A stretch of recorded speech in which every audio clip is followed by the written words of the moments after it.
So this is a little strange for me because I'm used to being behind the camera and not in front of it.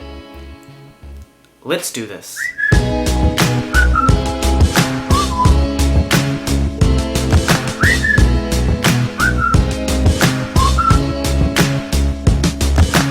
So hi, I'm Sam, I'm a student, I'm a filmmaker, and now I'm a vlogger. What's important to me with this whole thing is less about the subscribers or the views. I just simply want to document my journey as a filmmaker. How I write the stories, how they go from the page to the screen. I can't promise that my films will turn out well. I can't even promise that these vlogs are going to be any good, but what you can count on is me putting as much effort into each of them as possible, and maybe you'll be able to see my growth as a storyteller, as a filmmaker, and I promise to use way more jump cuts than are necessary to make this look more interesting than it really is. Subscribe if that's interesting. So I'm just finishing up the editing on a previous short film of mine, which you'll be able to see very soon. I'll release it here on this channel. In a couple weeks from now, I'm going to dedicate an entire vlog to just diving in and showing you what it takes to write, to shoot, and to edit that piece.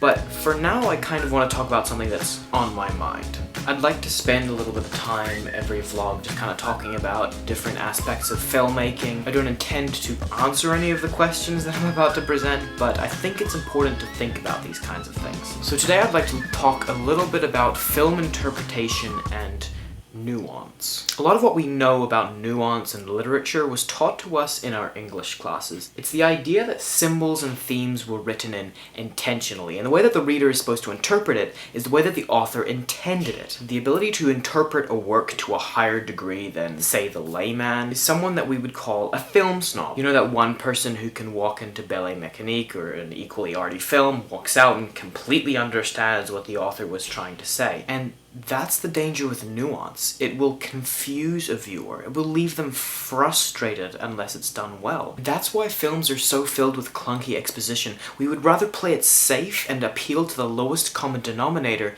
than leave room for subtlety and artistic integrity. So then as storytellers, how nuanced are we supposed to be? How much of it do we leave to interpretation? So I have a quote here from someone that I very much respect, and I think pertains to this exact issue. He says, "The less you spell out a movie, the more is left for people to read their own experiences and perception into the film. This isn't always a bad thing, because the error of spelling out too much cripples the film with ponderous information. And sometimes it's difficult for us as storytellers to know where that line is." I subscribe to this brilliant screenwriter podcast with Craig Mazin and John August, and they talked about this very specific thing in a recent episode. So I'm going to play a very short clip for you here. I think they say it better than I do. I think one of the challenges about movies overall is that movies keep playing forward at 24 frames per second. So when you're reading a book, you can stop and go back and flip through a few more pages and really dig into sort of what's going on, really how it's feeling, like how it's landing for you. Like, did you miss something?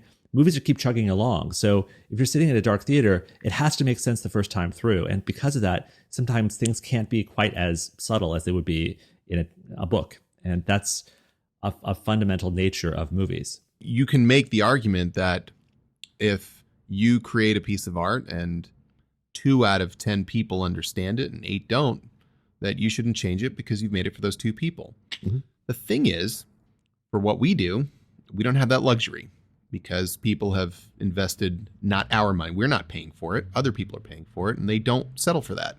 They want 8 out of 10 people to understand it. They would really like 10 out of 10 people to understand it. So you don't have the luxury of tuning yourself to the smartest or the most puzzle-oriented audience member.